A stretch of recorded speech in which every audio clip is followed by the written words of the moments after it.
اعوذ باللہ من الشیطان الرجیم بسم اللہ الرحمن الرحیم۔ تمام دیکھنے والے ناظرین کی خدمت میں السلام علیکم ورحمۃ اللہ وبرکاتہ۔ سب سے پہلے آپ تمام ناظرین کی خدمت میں عید غدیر کی مناسبت سے ہدیہ تبریک پیش کرتے ہیں۔ غدیر وہ دن ہے کہ جس کی عظمت اور جس کی اہمیت کے حوالے سے معصومین علیہ السلام کی روایات میں ہمیں بہت سی چیزیں دیکھنے کو ملتی ہیں، جن میں سے ایک روایت جسے شیخ طوسی علیہ الرحمہ نے اپنی کتاب مصباح المتہجد میں نقل کیا ہے۔ روایت کچھ یوں ہے امام جعفر صادق علیہ السلام سے: ھذا یوم عظیم عظم اللہ حرمتہ علی المؤمنین۔ یہ وہ عظیم دن ہے کہ جس کی حرمت کو، جس کی عظمت کو خداوند متعال نے بہت بلند کر کے مومنین کے لیے بیان کیا ہے۔ وَأَكْمَلَ لَهُمْ فِيهِ الدِّينَ، اور یہ غدیر کا دن وہ دن ہے کہ جب دین خداوند متعال نے اپنے بندوں کے لیے کامل کر دیا۔ وَتَمَّمَ عَلَيْهِمُ النِّعْمَةَ، اور یہ وہ دن ہے کہ جس دن خداوند متعال نے اپنے بندوں کے لیے نعمتوں کو تمام کر دیا۔ اس کے بعد شیخ طوسی علیہ الرحمہ نقل کرتے ہیں کہ امام نے فرمایا: یوم عید و فرح و سرور و یوم صوم شکر للہ۔ یہ عید کا دن ہے، خوشی کا دن ہے، شادمانی کا دن ہے، اور یہ وہ دن ہے کہ آپ اس دن روزہ رکھیں اور خداوند متعال کا شکر ادا کریں۔ اس روایت سے اس دن کی افادیت و اہمیت اور عظمت کا اندازہ ہوتا ہے۔ اس دن رسول اللہ صلی اللہ علیہ وآلہ وسلم نے امام علی علیہ السلام کی امامت، وصایت اور جانشینی کا اعلان کیا، اور ایک خطبہ ارشاد فرمایا کہ جس کا ایک مشہور جملہ زبان زد عام ہے، آپ کے بچوں کو یاد ہے، اور آپ بہت بار اس کو سن چکے ہیں: من کنت مولا ہو فہذا علی مولا۔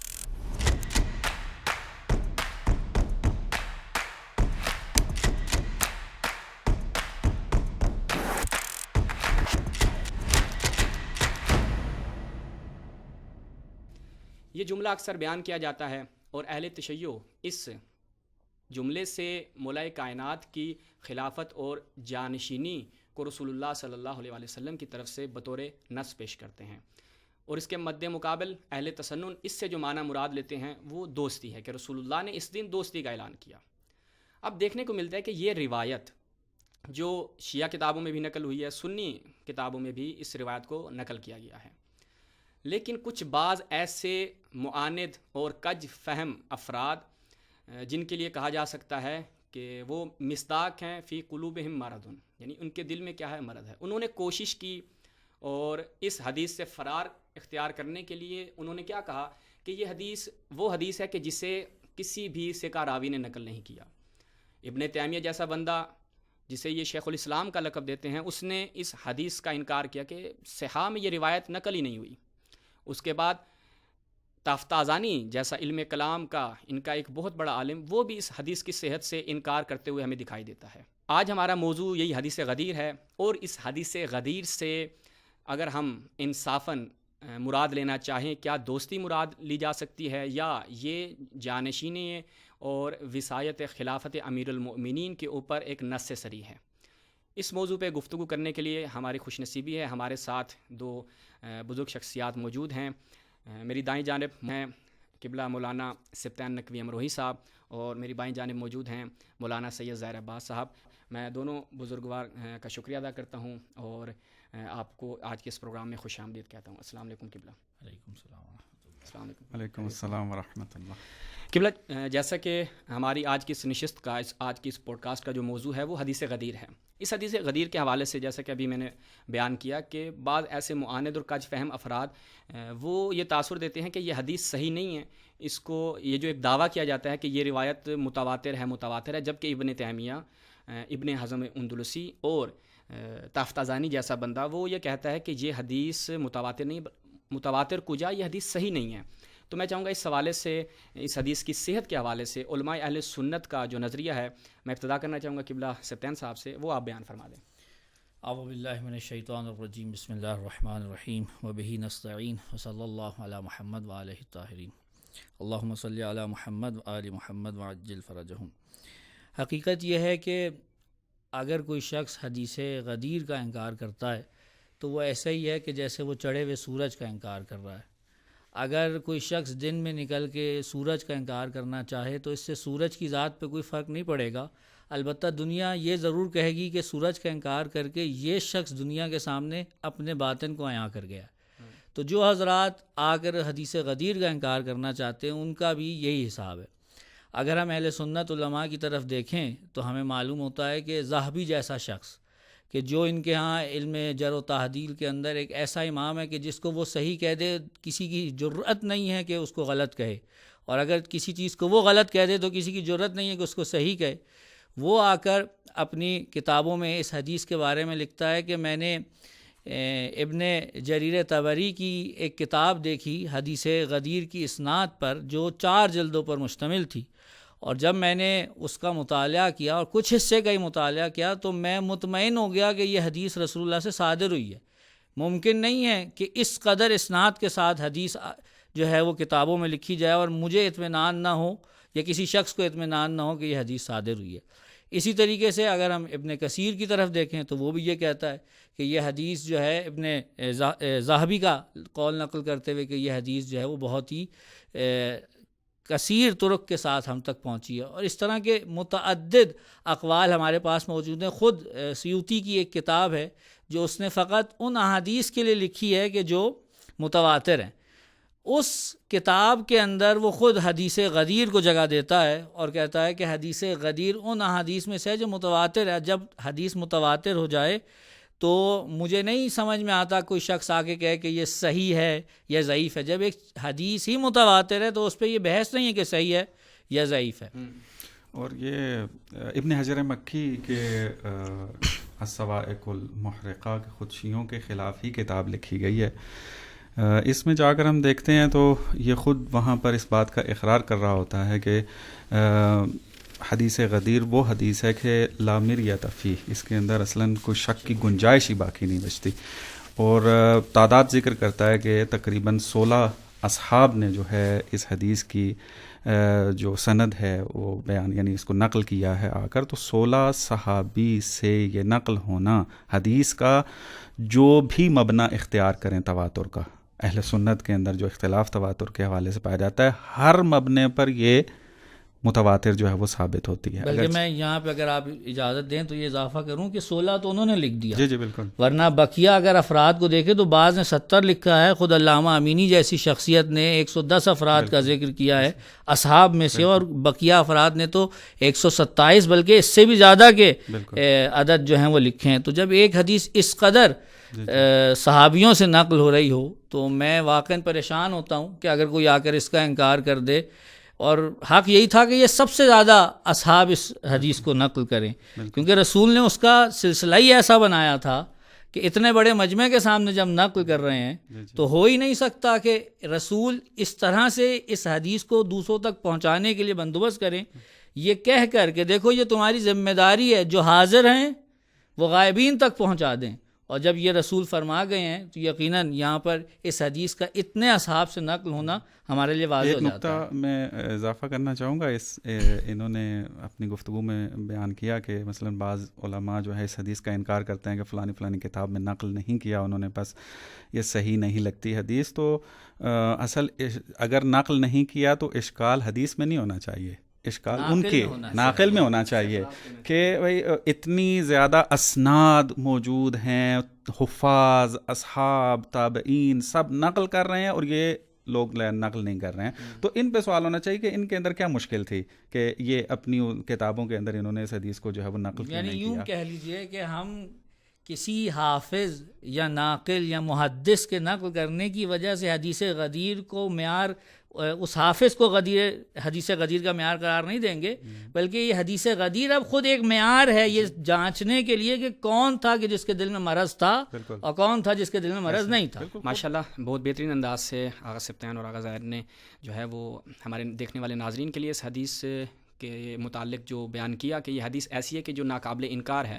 اور ایک لفظ جو یہ بار بار آغا یوں استعمال کر رہے ہیں، ممکن ہے کہ ہمارے جو بعض ناظرین جو عوام ہے ان تک صحیح سے کنوے نہ ہو پا رہا ہو اور وہ کہیں کہ یہ لفظ تواتر کیا ہے. تو لفظ تواتر علم حدیث میں جب ہم آتے ہیں تو ایسی حدیث کے لیے استعمال کیا جاتا ہے کہ اصلاً جس کا انکار ناممکن ہے.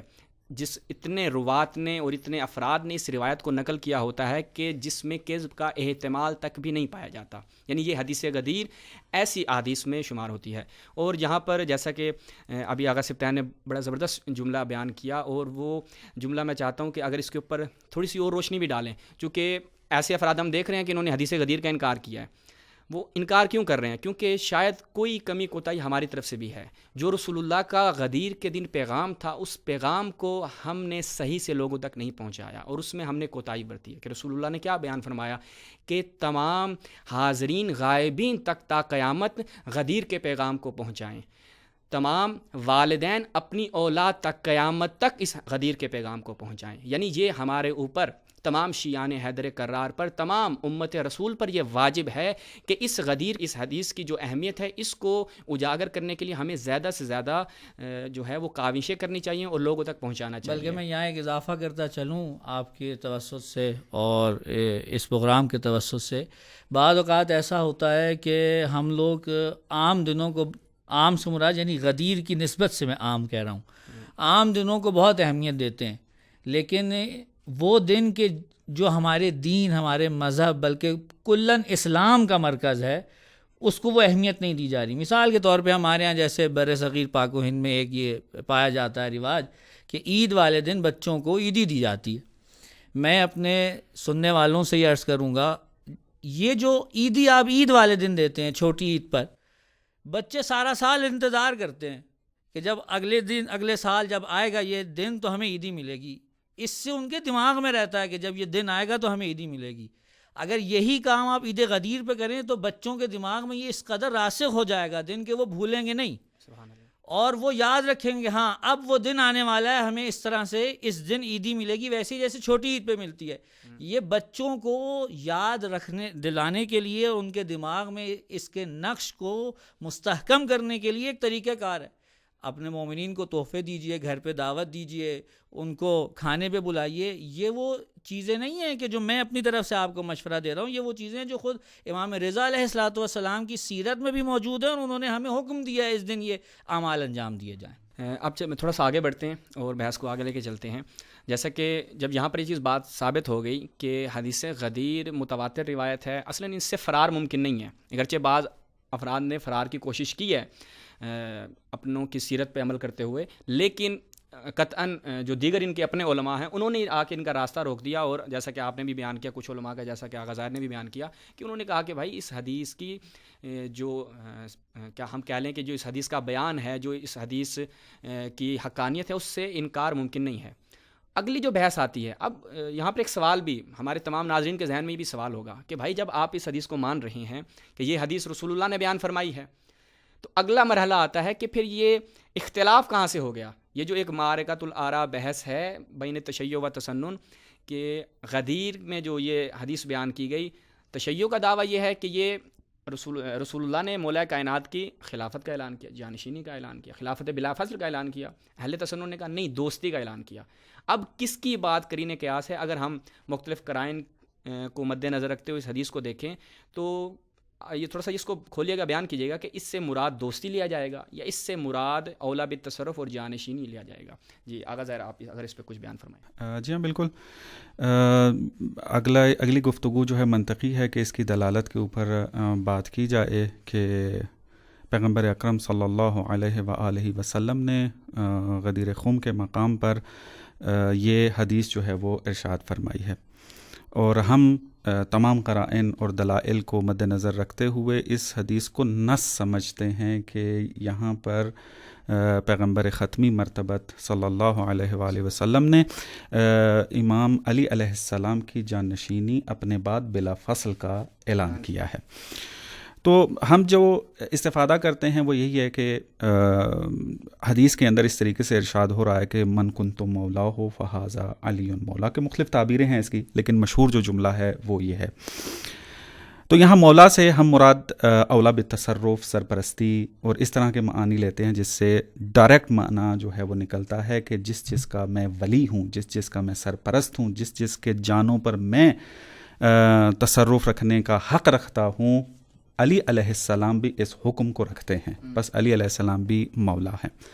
تو اب یہاں پر ظاہر سی بات ہے، جیسے اتنی واضح اور روشن حدیث کہ جس کو ان کے تمام بزرگوں نے یا اہم ترین بزرگوں نے، میں اگر جملہ استعمال کروں، متواتر کہہ رہے ہیں، اور بعض بندے آ کر اس کو کہتے ہیں کہ یہ حدیث جو ہے مشکوک نظر آ رہی ہے چونکہ فلانی جگہ نقل نہیں ہوئی ہے، یا اس کی اسناد بعض کو مد نظر رکھ کر جو ہے وہ لوگوں کو مشکوک بنانے کی کوشش کرتے ہیں، تو ظاہر سی بات ہے ان سے پھر توقع یہی کی جا سکتی ہے کہ پھر اگلا جو سٹیپ طے کریں گے یہ وہ دلالت میں کریں گے آ کر، کہ دلالت میں اس کی کوئی نہ کوئی کیڑا نکالیں گے تاکہ لوگوں کو مشکوک جو ہے وہ رکھا جائے اور مشکوک کیا جائے۔ یہ عرض کر دوں آپ کی خدمت میں اگر اجازت دیں، میرے حساب سے جو عقل مند لوگ ہیں معاندین میں، جو اس حدیث سے وہ مطلب اخذ نہیں کرنا چاہتے جو رسول نے کیا، تو اگر ذرا بھی عقل مند ہوں گے تو کبھی بھی آ کر خود حدیث کا انکار نہیں کریں گے، بلکہ ہمیشہ اس کی دلالت پر بحث کریں گے، کیونکہ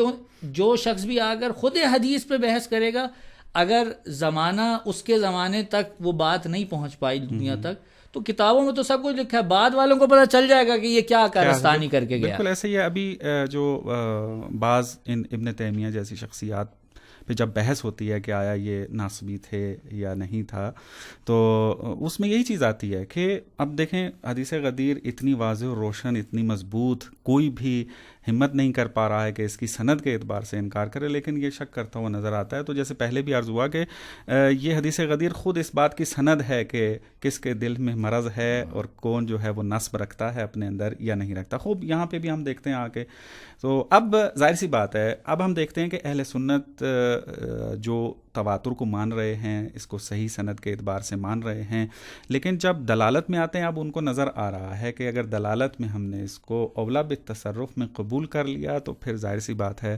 ان کا مذہب جو ہے وہ ان کا زیر سوال چلا جائے گا، وہ مذہب جو خط مشکوک ہوتا نظر آتا ہے۔ تو اب کوشش یہ کی جا رہی ہے کہ اس کے معنی میں تصرف کیا جائے۔ کہا کہ یہاں مولا سے مراد جو ہے وہ ناصر ہے، محب ہے، اس طرح کے، اور پھر کس کا سہارا لیتے ہیں؟ لغت کا۔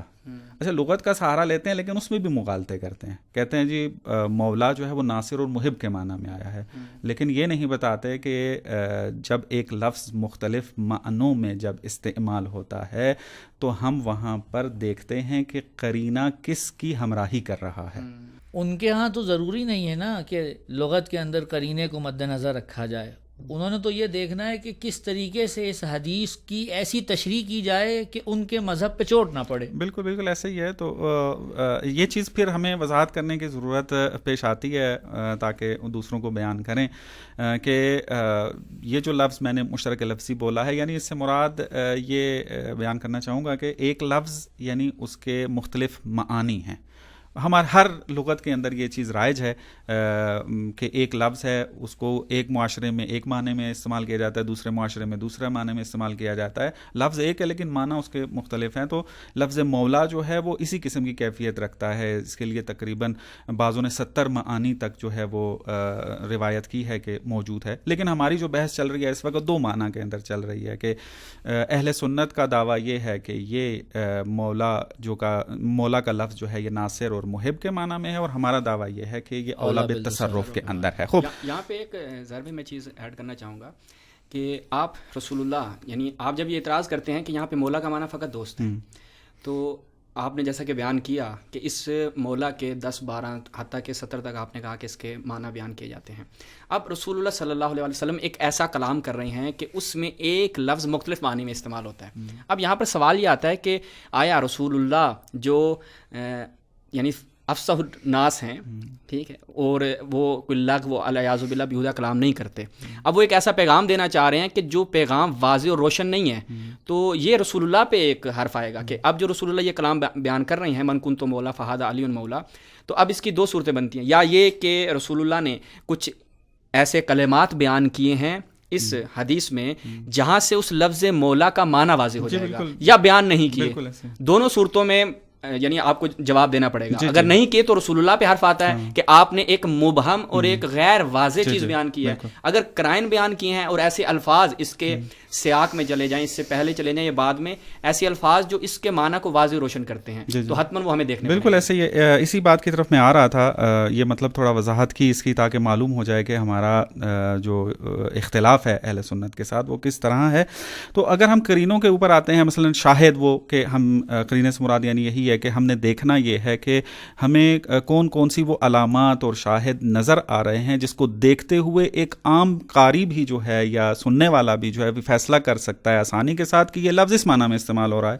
بہت ساری مثالیں ہیں، چونکہ وقت کے دامن میں گنجائش شاید کم ہو کہ ان مثالوں میں جائیں، تو میں اصل مطلب کو جو ہے وہ بیان کرتا ہوں. اگر ہم اس کے اندر دیکھتے ہیں بہت سارے ایسے شاہد آپ کو مل جائیں گے، قرینے اس میں مل جائیں گے کہ جو صراحت کے ساتھ یہ کہتے ہوئے نظر آتے ہیں کہ یہاں مولا سے مراد اولا بالتصرف ہے. اس میں ایک یہ ہے کہ اگر ہم مختلف تعبیروں کو دیکھتے ہیں حدیث کی تو وہاں پیغمبر اکرم صلی اللہ علیہ وآلہ وسلم اقرار لیتے ہیں پہلے کہ آیا میں تمہاری نسبت تمہاری جان کے اوپر اولویت رکھتا ہوں یا نہیں رکھتا. تو سب نے کہا بلا، بلکہ آپ اولویت رکھتے ہیں.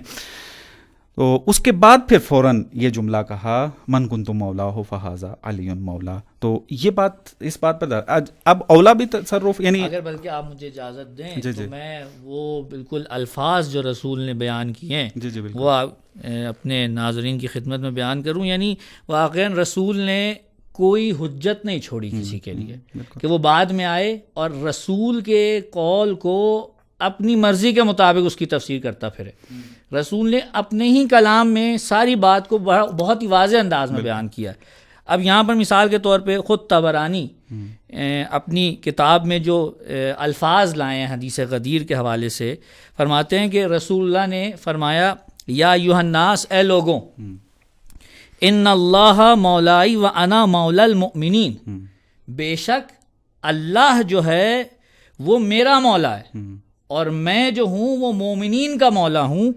وَأَنَا أَوْلَى بِهِم مِّنْ أَنفُسِهِمْ، اور میں مومنین پر ان سے زیادہ حق تصرف رکھتا ہوں. اس کے بعد فرماتے ہیں فَمَنْ كُنْتُ مَوْلَاهُ فَهَذَا مَوْلَا، یعنی علی. اب جب اتنے واضح طور پہ رسول اللہ نے اس حدیث کے اندر لفظ مولا کو 2 دفعہ استعمال کیا، ایک دفعہ خدا کے لیے، ایک دفعہ اپنے لیے، تیسری دفعہ امیر المومنین کے لیے، تو یہ تو بحث ہی ختم ہو جانی چاہیے کہ یہاں مولا کا کیا معنی ہے. آپ خدا کے کن معنی میں مولا مان رہے ہیں، آپ رسول کو کن معنی میں مولا مان رہے ہیں. جن معنی میں ان 2 کو مان رہے ہیں، امیر المومنین علیہ السلام کو بھی انہی معنی میں مولا مانیے. اور پھر یہیں پہ بات نہیں رکی، اور یہ حدیث کی سند بھی صحیح ہے، یہ میں آپ کی خدمت میں عرض کرتا چلوں. اس کے بعد خود ایک اور جو روایت بہت ہی اہمیت کی حامل ہے وہ یہ ہے، یہ روایت جو ہے وہ اسحاق ابن راہوے نے نقل کی ہے، اور یہ صحیح بخاری کے مؤلف محمد ابن اسماعیل بخاری کے استاد ہیں. یعنی اس سے پتہ چلتا ہے کہ ان کی کیا وقعت ہے. وہ صحیح سند کے ساتھ اس حدیث کو لے کے آ رہے ہیں. فرماتے ہیں کہ رسول نے کیا کہا، ایھا الناس الستم تشہدون ان اللہ ربکم، اے لوگوں کیا تم یہ گواہی نہیں دیتے کہ اللہ تمہارا رب ہے. سب نے کہا بلا. اس کے بعد رسول نے کیا کہا، کیا تم یہ گواہی نہیں دیتے کہ اللہ اور اس کے رسول جو ہیں کون ہیں، اولا بکم من انفسکم، تم پہ زیادہ حق کے تصرف رکھتے ہیں. سب نے کہا جی بالکل ایسا ہی ہے. اس کے بعد رسول نے فرمایا فمن کان اللہ ورسولہ مولا فإن ھذا مولا، جس کا اللہ اور رسول مولا ہے اس کا یہ علی مولا ہے. تو جب یہ اتنی واضح احادیث صحیح اسناد کے ساتھ موجود ہیں، اب یہاں لفظ مولا کے اوپر اگر کوئی بیٹھ کر بلا وجہ میں ٹامک ٹوئیاں مارے اور اپنے طریقے سے کوئی معنی نکالنا چاہے تو ہم اس کو پھر یہی کہہ سکتے ہیں بھائی کہ تم وہ بات بیان کر رہے ہو جو تم کر رہے ہو، مگر رسول نے اس کا ارادہ نہیں فرمایا. تو یہ مولا کو بھی میں چاہوں گا کہ جیسے یہ بار بار آغا سبتیان نے یہ بات کی کہ اولا بالتصرف، اور اس کے بعد جیسے ان سے اقرار لیا کہ میں تمہاری جانوں پر تم سے زیادہ حق رکھتا ہوں، تو پس جس کا میں مولا ہوں اس کا علی مولا ہے. تو یہاں پر اس سیاق کے اعتبار سے میں کہتا ہوں اس کو تھوڑا سا اور واضح اور روشن اور تھوڑا کھل کے بیان کریں تاکہ جو ہمارے ایسے ناظرین ہیں، ایسے ویورز ہیں کہ جو اس معنی سے ایسے الفاظ سے آشنائی نہیں رکھتے، ان کے لیے بھی یہ واضح ہو جائے. جی اولا بالتصرف یعنی یہی آتا ہے جس طرح آقا نے بھی بیان کیا ہے کہ جانوں کے اوپر جو ہے زیادہ حق رکھنا، میں جو کہوں گا تمہیں ماننا ہے.